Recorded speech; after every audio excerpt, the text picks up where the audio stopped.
APPSC group 2 ప్రిలిమ్స్కి prepare అవుతున్నారా?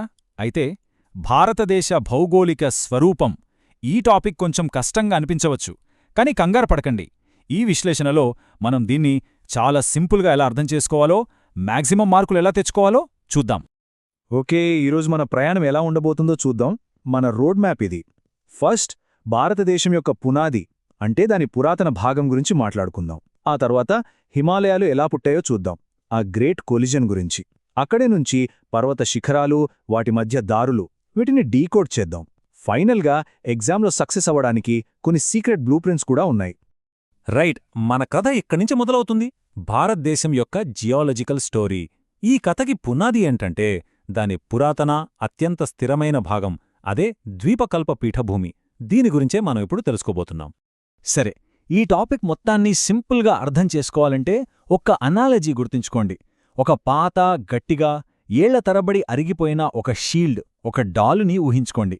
ఇప్పుడు ఒక యంగ్ అండ్ ఎనర్జెటిక్ ఫోర్స్తో ఒక కిరీటం వచ్చి దాన్ని బలంగా ఢీకొట్టింది. అంతే, భారతదేశ భౌగోళిక స్వరూపం మొత్తం ఈ పురాతన డాలుకి, యంగ్ కిరీటానికి మధ్య జరిగిన పోరాటమే. చూడండి, ఇక్కడ ఈ తేడాని అర్థం చేసుకోవడమే చాలా ముఖ్యం. ఎందుకంటే మొత్తం జాగ్రఫీ దీనిమీదే ఆధారపడి ఉంది. ఈ షీల్డ్ అంటే మన ద్వీపకల్ప పీఠభూమి చాలా పాతది, స్థిరంగా ఉంటుంది, ఇగ్నియస్ మెటామార్ఫిక్ రాళ్లతో తయారైంది. కాని ఆ కిరీటం అంటే హిమాలయాలు చాలా కొత్తవి, అవి ఇంకా పెరుగుతూనే ఉన్నాయి. అందుకే అక్కడ భూకంపాలు ఎక్కువగా వస్తాయి. చూసారా తేడా? ఒకటి ఓల్డ్ అండ్ స్టేబుల్, ఇంకొకటి యంగ్ అండ్ యాక్టివ్. రైట్, ఇప్పుడు ఆ పురాతన ఢాలుమీద ఏమేమున్నాయో ఒకసారి చూద్దాం. ఫస్ట్, ఆరావళి పర్వతాలు. ఇవి ప్రపంచంలోనే అత్యంత పురాతనమైనవి తెలుసా? ఇప్పుడు చాలా వరకు శిథిలమైపోయాయి. తర్వాత సెంట్రల్ ఇండియాకొస్తే ఇక్కడ వింధ్య, సాత్పురా శ్రేణులు కనిపిస్తాయి. ఇక చివరగా ఈశాన్యం వైపు చూస్తే ప్రధాన భూభాగం నుంచి విడిపోయినట్టు కనిపించే మేఘాలయ పీఠభూమి. ఇది కూడా ఆ పురాతన ఢాల్లో భాగమే. ఇక్కడ చాలామంది స్టూడెంట్స్ కన్ఫ్యూజ్ అయ్యే ఒక పాయింట్ ఉంది. అదేంటంటే వెస్టర్న్ ఘాట్స్, ఈస్టర్న్ ఘాట్స్. బాగా గమనించండి, పశ్చిమ కనుమలు ఒక కంటిన్యూయస్ చైన్ లాగా ఉంటాయి, మధ్యలో పెద్దగా గ్యాప్స్ ఉండవు. కానీ తూర్పు కనుమలలా కాదు, గోదావరి, కృష్ణా లాంటి పెద్ద నదుల వల్ల అక్కడక్కడ బ్రేక్ అయిపోయి ఉంటాయి. ఈ రెండూ కలిసే చోటే నీలగిరి కొండలుంటాయి. ఇది చాలా ఇంపార్టెంట్ పాయింట్. పరీక్ష దృష్టిలో పెట్టుకుంటే ఈ దక్షిణ శిఖరాలు అవి ఏ కొండల్లో ఉన్నాయో తప్పకుండా గుర్తుపెట్టుకోవాలి. ముఖ్యంగా సౌత్ ఇండియా మొత్తంలో అత్యంత ఎత్తైన శిఖరం ఏది అని అడిగితే అది అనైముడి, తర్వాత నీలగిరిలో దొడ్డబెట్ట, ఇంకా కిందికి వెళ్తే యాలకుల కొండలు. ఈ ఆర్డర్ కూడా ఇంపార్టెంటే. ఓకే, మన కథలో ఫస్ట్ యాక్ట్ అయిపోయింది. ఇప్పుడు సెకండ్ యాక్ట్, ప్రపంచంలోనే అత్యంత ఎత్తైన పర్వతాలు ఎలా పుట్టాయో చూద్దాం. ఆ గ్రేట్ కొలిజన్ స్టోరీ. హిమాలయాల విభజన. ఇది పరీక్షలో చాలాసార్లు అడిగారు, అడుగుతారు కూడా. దీనిని మీరు టిబెట్ పీఠభూమి మీద నిలబడి ఇండియా వైపు మెట్లు దిగుతున్నట్టు ఊహించుకోండి. ఫస్ట్ నార్త్లో ఉండేవి ట్రాన్స్ హిమాలయాలు.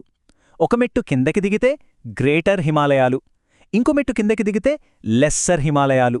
లాస్ట్ స్టెప్ మైదానాలకు ముందు ఉండే శివాలిక్ కొండలు. ఈ నార్త్ టు సౌత్ ఆర్డర్ అస్సలు మర్చిపోవద్దు. ఇదిగో, ఇక్కడ ఇంకో క్లాసిక్ ట్రాప్. ఎగ్జామ్లో మిమ్మల్ని కన్ఫ్యూజ్ చేయడానికి ఈ పర్వత శ్రేణుల్ని జంబుల్ చేసి సరైన నార్త్ టు సౌత్ ఆర్డర్లో పెట్టమంటారు. సో ఈ ఆర్డర్ని మీ మైండ్లో ఒక మ్యాప్ లాగా ఫిక్స్ చేసుకోండి. కారకోరం, లడఖ్, జస్కర్, ఆ తర్వాత పీర్ పంజాల్, ధౌలాధర్, చివరిగా శివాలిక్. ఈ ఆర్డర్ చాలా ముఖ్యం. చూసారా, ఆ ఆర్డర్ గుర్తుపెట్టుకోవడం వల్ల ఎంత ఉపయోగమో? ఎగ్జామ్లో చాలాసార్లు అడిగిన హై ఈల్డ్ ఫ్యాక్ట్ ఇది. కాశ్మీర్ లోయ వేటి మధ్య ఉంది. మనం ఇప్పుడే చూసిన ఆర్డర్ ప్రకారం దానికి నార్త్లో జస్కర్ రేంజ్, సౌత్లో పీర్ పంజాల్ రేంజ్ ఉన్నాయి. ఆ రెండింటి మధ్యనే అందమైన కాశ్మీర్ లోయ ఉంది. సింపుల్. నార్త్ సౌత్ డివిజన్ చూసాం కదా, ఇప్పుడు వెస్ట్ ఈస్ట్ డివిజన్. ఇక్కడ కన్ఫ్యూజన్ రాకుండా ఉండాలంటే నదులనే బౌండరీలుగా గుర్తుపెట్టుకోండి. సింధు సట్లెజ్ మధ్య ఉన్నది పంజాబ్ హిమాలయాలు, సట్లెజ్ కాళీ నదుల మధ్య ఉన్నది కుమావున్ హిమాలయాలు, కాళీ తీస్తా మధ్యలో నేపాల్ హిమాలయాలు, ఇక చివరగా తీస్తా బ్రహ్మపుత్ర మధ్యలో ఉండేవి అస్సాం హిమాలయాలు. నదుల పేర్లు, వాటి మధ్య ఉన్న హిమాలయాల పేర్లు. ఇది ఒక మ్యాచింగ్లాగా గుర్తుంచుకోవాలి. సరే, ఇప్పటిదాకా మనం బ్రాడ్గా పర్వత శ్రేణులను చూశాం. ఇప్పుడు జూమిన్ చేసి ఎగ్జామ్లో డైరెక్ట్గా మార్కులు తెచ్చిపెట్టే కొన్ని స్పెసిఫిక్ డీటెయిల్స్ అంటే శిఖరాలు, కనుమలు, వీటి మీద ఫోకస్ చేద్దాం. ఈ స్లైడ్లో ఉన్నది చాలా క్రిటికల్ పాయింట్. K2 ఇది ఇండియాలోనే హయ్యెస్ట్ పీక్. కానీ ఎగ్జామ్లో భారతదేశంలో అత్యంత ఎత్తైన శిఖరం అని అడిగితే K2. అయితే భారతదేశం యొక్క పూర్తి ఆధీనంలో ఉన్న అత్యంత ఎత్తైన శిఖరం అని అడిగితే అప్పుడు ఆన్సర్ కాంచనగంగా. ఇది సిక్కింలో ఉంది. ఈ చిన్న తేడా గమనించకపోతే 1 మార్క్ పోతుంది. జాగ్రత్త. పర్వతాలుంటే సరిపోదు కదా, వాటిని దాటడానికి దారులు కూడా కావాలి. ఈ దారులనే మనం కనుమరు లేదా పాసెస్ అంటాం. ఇవి పర్వతాలకు రక్తనాళాలాంటివి అన్నమాట. వీటి లొకేషన్స్ మీద ఎగ్జామ్లో ప్రశ్నలు రావడం గ్యారంటీ. ఫస్ట్ నార్త్ వెస్ట్లో ఉన్న ఇంపార్టెంట్ పాసెస్ చూద్దాం. బనిహాల్ పాస్, ఇది జమ్మూని శ్రీనగర్తో కలుపుతుంది. జోజీలా, ఇది శ్రీనగర్ని కార్గిల్ లేహ్తో కలుపుతుంది. ఇక కర్దుంగ్లా, ఇది లేహ్ నుంచి సియాచిన్ గ్లేషియర్కు వెళ్లే దారిలో ఉంటుంది.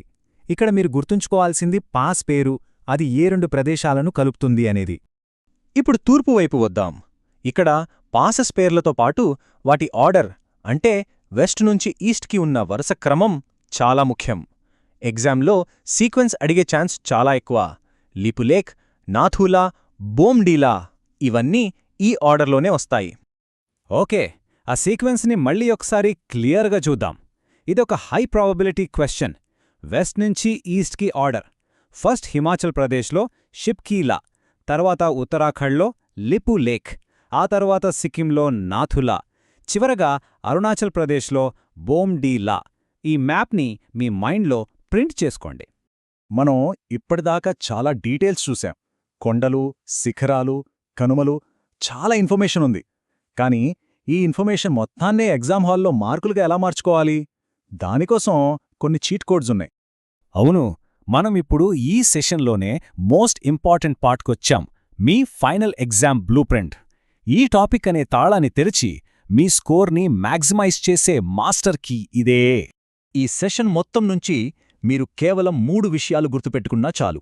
అవే ఈ చీట్ కోడ్స్. నంబర్ 1, సీక్వెన్స్లు. నార్త్ సౌత్, వెస్ట్ ఈస్ట్, పర్వత శ్రేణులు, పాసెస్. ఈ ఆర్డర్ని మాస్టర్ చేయండి. నంబర్ 2, నదులను ఫాలో అవ్వండి. అవే హిమాలయాలకు నిజమైన సరిహద్దులు. నంబర్ 3, షీల్డ్ వేరు, క్రౌన్ వేరు. అంటే పాత ద్వీపకల్ప పీఠభూమిని, కొత్త హిమాలయాలను అస్సలు కన్ఫ్యూజ్ అవ్వద్దు. ఇక ఇది మీ ఫైనల్ రివిజన్ కోసం ఒక సూపర్ టూల్. ఈ మెగా మ్యాచింగ్ టేబుల్లో ఉన్నది ప్యూర్ హై ఈల్డ్ ఇన్ఫర్మేషన్. డైరెక్ట్గా ప్రిలిమ్స్లో అడిగే అవకాశం ఉంది. ఆంధ్రప్రదేశ్ హైయెస్ట్ పీక్ అరోమాకొండ, కేరళ అన్నైముడి, రాజస్థాన్లో ఆరావళి పర్వతాల్లో గురుశిఖర్. ఈ టేబుల్ని 1-2 సార్లు ప్రాక్టీస్ చేయండి. సో ఫైనల్గా గుర్తుంచుకోవాల్సిందిదే, ఈ జియాలజికల్ స్టోరీని, మనం చెప్పుకున్న ఈ 3 రూల్స్ని మీ బ్లూ ప్రింట్గా వాడుకోండి. ఇలా చేయడం వల్ల మీరు విషయాలను బట్టి పట్టరు, అర్థం చేసుకుంటారు. ఆ అవగాహనే ఎగ్జామ్లో మీకు విజయాన్ని అందిస్తుంది. All the best.